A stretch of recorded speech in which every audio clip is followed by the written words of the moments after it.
Arguably the most heavily recruited college basketball prospect of your generation, appeared on the cover of Sports Illustrated 6 times in 4 years, which is bananas. When did you start getting recruited, and what was they offering you that bag back then? It wasn't a bag. Look more like what? The trash bag. I like that. Don't leave me hanging.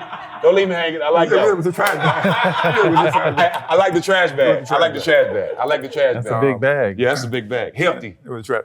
But my mom and dad took care of that. So I know a lot more now than I did back then, right? So Sports Illustrated was cool. You don't expect to do that. It just happens in that era. How old were you? Not to cut you off. How old were you the first time you were on the cover of Sports Illustrated? Like 20. Okay. 6 times. Crazy. Like 20. Mm-hmm. After my freshman year in college. Next year, freshman year, we go to NIT. We beat UNLV with Sid Green and those guys as well. We beat Kevin McHale and Randy Brewer and those guys. If I'd have came out that year, the year Red Auerbach came to the house with $1 million in a briefcase, put it on the kitchen table and said, you can play with the Mighty Boston Celtics if you come to out this year. Kevin McHale wouldn't have gone to the league. Yeah, you would have changed the course of history for them. Well, it's every year. Yeah. That would have changed. The next year, Isaiah was the first 2 high school athletes to make a Pan American Olympic team. Mm-hmm. And Puerto Rico. So you go back and look at Bobby Knight was the coach, and Gashefsky was the assistant coach. And so stories there. I go early, I work out, I train, and Gashefsky was teaching me how to do the Bobby Knight system, right? Bobby Knight gets into the practice, and he called me out as a young kid. If you can't your ass can't make it from the baseline and back in 10 seconds, I'm sending your ass home. I made it in 7. Ooh, shit. Mm-hmm. I could run, so I made it in 7. So he tried to leave an example, but go back in history, you can see it. We in Puerto Rico, check this out. We're in Puerto Rico getting ready to play a game. We going to practice, and we had a time like 1 o'clock we on the court, and the girls' team was like 10 minutes over. So Bobby goes down and talks to the police officer. They got to get off the court. He's screaming and hollering. He's moving his thing, whatever, and he does like this, boom, smacks the cup. Bobby Knight does. And smacks the cup. So we got to come out of the Olympic Village and go get sequestered in a hotel because now we got security. You have to look it up, but it's there. But that whole thing, he's smacking people. So, Isaiah's trying to figure it out. But going back to the story, if I came on my second year, we went to the national title. We got beat by North Carolina. Indiana won the national title that year, the year that Reagan got shot. If I came out that year, Isaiah, like, who's coming out?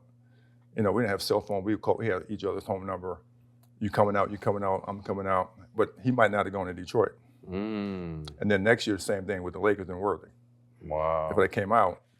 But if I didn't know, I'm got to flip. I'm going to go to the Lakers. I'm going to go to Indiana. Mm-hmm. And we know how the league is. Right. I tell people, how did Patrick Ewing end up in New York? Mm-hmm. How did Magic end up in the Lakers? Mm-hmm. And how did Bird end up in Celtics? How LeBron ended up with Cleveland. It's a chess game with the league, right? They know they got, you got to have those teams, right? You got to have those rivalries. So some people might say it's fixed. Mm-hmm. And maybe it may not be. I can't say that it is or not, but the league is the best thing in the world, basketball-wise, which we know and love. Right.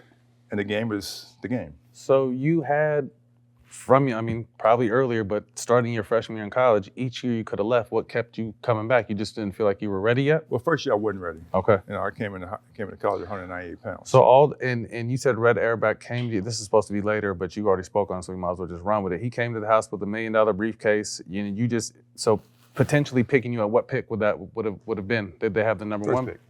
And so he felt you were ready for the number 1 pick. You just didn't feel like you were ready as the number 1 pick. Okay, you're going there with Chief, Perry. Yeah, it's a lot. It's a lot. And ML Carter.